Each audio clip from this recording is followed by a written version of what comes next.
الحمد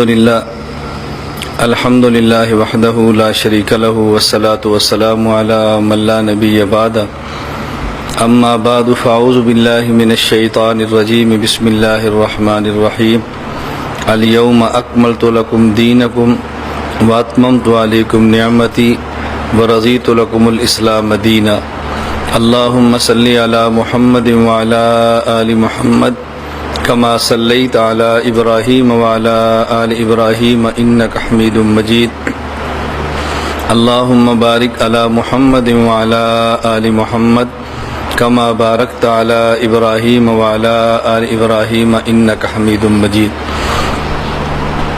حضور اکرم صلی اللہ علیہ وسلم نے دین کے کامل اور مکمل ہونے کا اعلان فرمایا ہے۔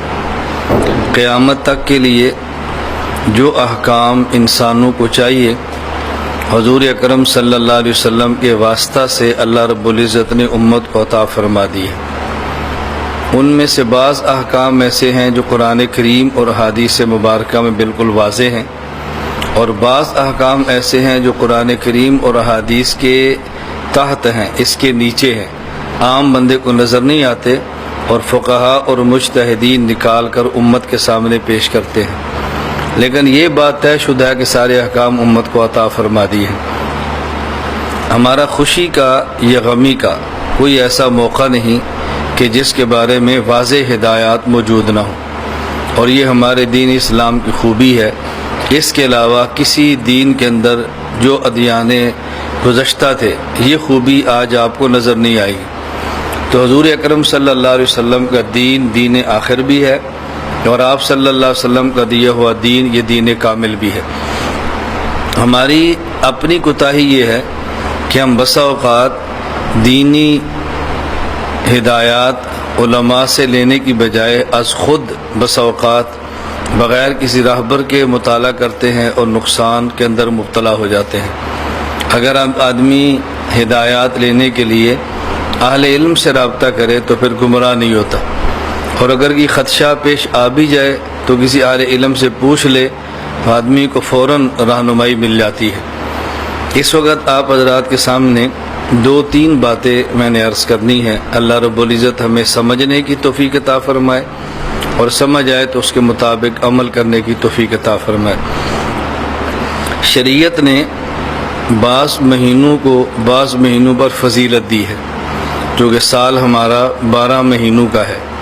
بعض مہینوں کو دوسرے مہینوں پر فضیلت ہے، جیسے رمضان المبارک کی فضیلت یہ تمام مہینوں کے اوپر ہے۔ اسی طرح ایک مہینے میں 4 ہفتے ہوتے ہیں، اس میں جمعے بھی آتے ہیں، تو یہ 7 دن ہیں، ان میں سے بعض دنوں کو بعضوں پر فوقیت اور فضیلت ہے، جیسے جمعے کے دن کو باقی تمام دنوں پر فضیلت حاصل ہے۔ پھر ایک ہفتے کے بعد جو ہمارا 24 گھنٹے کا صبح اور شام ہے، اس میں بعض ساعات اور بعض اوقات کو بعض دوسرے اوقات پر افضلیت حاصل ہے، جیسے تہجد کا وقت ہے، عام اوقات سے افضل اور اعلیٰ ہے، اور تہجد کی عبادات کو انسان کی تربیت میں بڑا خاص دخل ہے۔ قرآن کریم نے خود اس کی وضاحت اور تصریح فرمائی ہے۔ تو سال کے 12 مہینے ہیں، بعض مہینے دوسرے بعض مہینوں سے افضل ہیں۔ ہفتے میں 7 دن ہیں، بعض دنوں سے افضل ہیں۔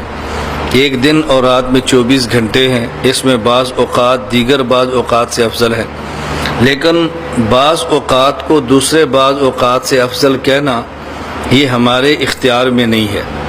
ایک دن کو دوسرے دنوں سے افضل کہنا یہ ہمارے اختیار میں نہیں ہے۔ ایک مہینے کو دوسرے مہینوں سے افضل کہنا یہ بھی ہمارے اختیار میں نہیں ہے۔ اس کا تعلق خالصتاً شریعت کے ساتھ ہے، تو جس کی جتنی فضیلت آ جائے اتنے قائل ہو جائیں، اور اس سے زائد اپنی طرف سے فضائل بنا کر پیش نہ کریں۔ اپنی طرف سے فضائل گھڑ کے کسی کو ترجیح دیں گے تو یہ شریعت میں غلوب ہوگا، بدعت ہوگی اور زیادتی ہوگی، جس کی شریعت میں کوئی گنجائش نہیں ہے۔ حضور اکرم صلی اللہ علیہ وسلم کی ایسے موقع پر واضح ہدایت موجود ہے کہ من احدث فی امرنا ھذا لیس منہ فہو رد، کہ جو دین میں نے پیش کیا ہے جو شخص اس میں اپنی طرف سے اضافہ کرے گا وہ مردود ہوگا، اس کا مجھ سے کوئی تعلق نہیں ہے۔ تو اللہ ہمیں حضور اکرم صلی اللہ علیہ وسلم کی مبارک ہدایات کو سمجھنے کی اور اس کے مطابق زندگی گزارنے کی توفیق عطا فرمائے۔